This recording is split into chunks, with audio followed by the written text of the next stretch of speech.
Hey everybody, this is Deborah Richmond, and today we're going to be talking about how to square up half square triangles. Now many times you're going to have a quilt pattern that half square triangles are going to be a part of, and very often when you're sewing half square triangles they tend to grow a little crooked sometimes. It has to do with the selvage edges and how you've cut them.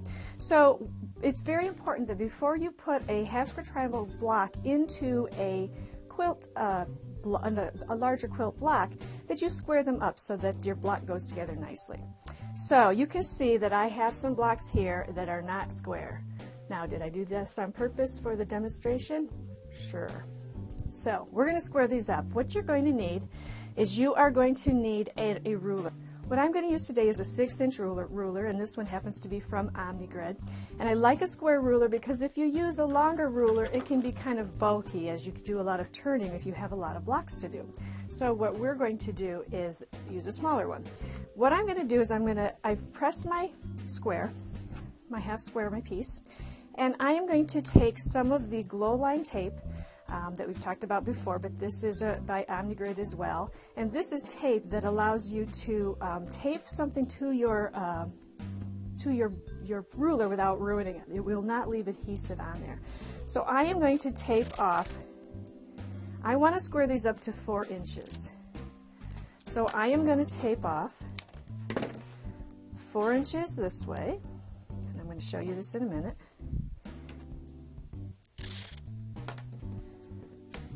Okay, and 1, 2, 3, 4 inches this way.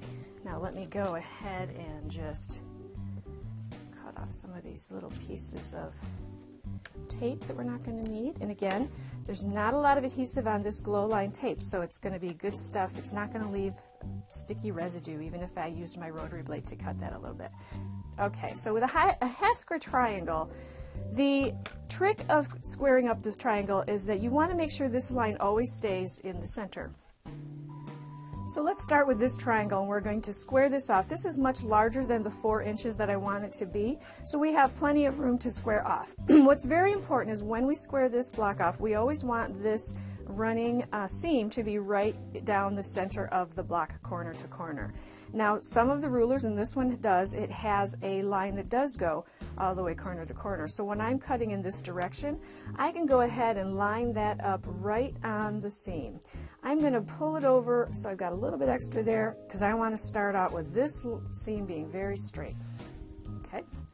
Now I'm going to flip this over. Now again, I want to make sure that that line is exactly on this block right in the middle.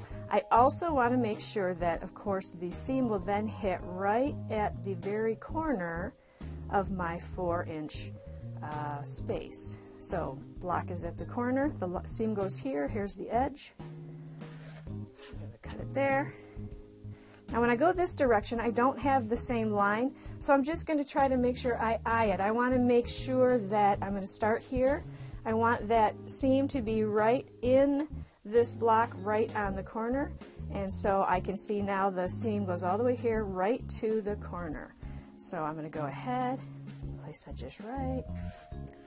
Okay, so this way I've gone 2 sides, I've got squared up. Now I want to go this way. Again, because I've got 4 sides, I need to do this 4 different times.